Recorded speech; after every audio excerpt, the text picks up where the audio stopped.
Alors à ce stade, ce serait bien d'enregistrer le document dans le dossier sur lequel on a travaillé. Je vais l'appeler comparaison. Voilà, comparaison, idiot. Ah, comparaison-01, voilà. Comparaison-01.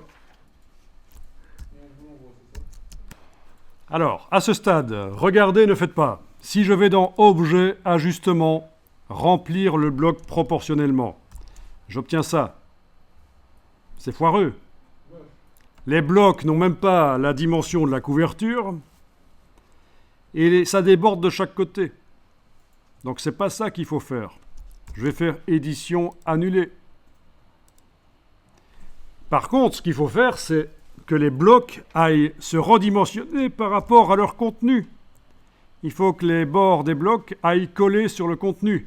Et ça, vous pouvez faire, c'est Objet, Ajustement, ajuster le bloc au contenu. Ben oui. Objet, Ajustement, ajuster le bloc au contenu. Et voilà, les blocs sont venus se coller sur le contenu.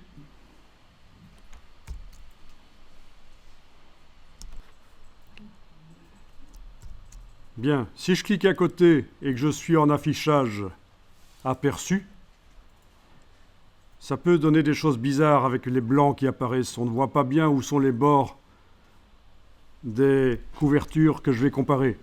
Donc, ce que je vais faire ici, c'est les sélectionner. Vous voyez, j'englobe avec la flèche noire, où je pourrais faire CTRL-A, ce qui correspond à édition, tout sélectionner. Puisqu'il n'y a que ça sur la page. Et alors, dans la case contour ici, je vais indiquer que je veux du noir. Je vais aller chercher dans fenêtre couleur nuancier, le noir.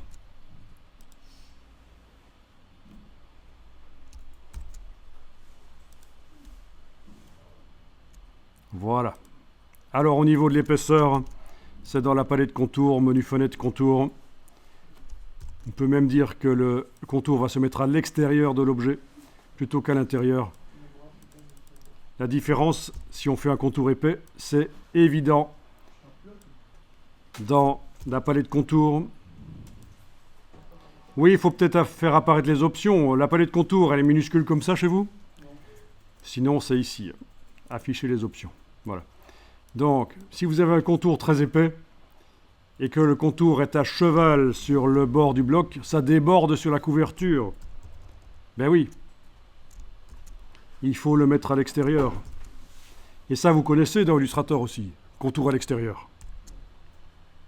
Donc la différence, c'est quand même intéressant. Je vais le faire un peu moins épais quand même, voilà. OK. Et là, je peux enregistrer. Fichier enregistré sous. Je vais l'enregistrer sous un autre numéro pour les archives ici, pour montrer qu'il y a eu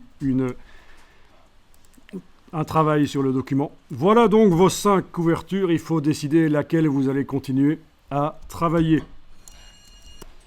Une fois que vous aurez décidé laquelle vous allez continuer à travailler, on va travailler sur ces choses-là.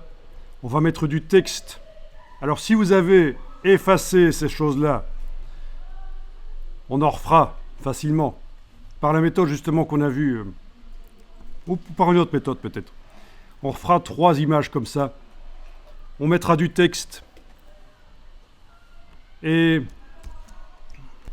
aussi on ira faire du travail dans Photoshop sur les images pour faire des variantes au niveau de la couleur. Qu'est-ce que ça donne quand on modifie un peu les couleurs?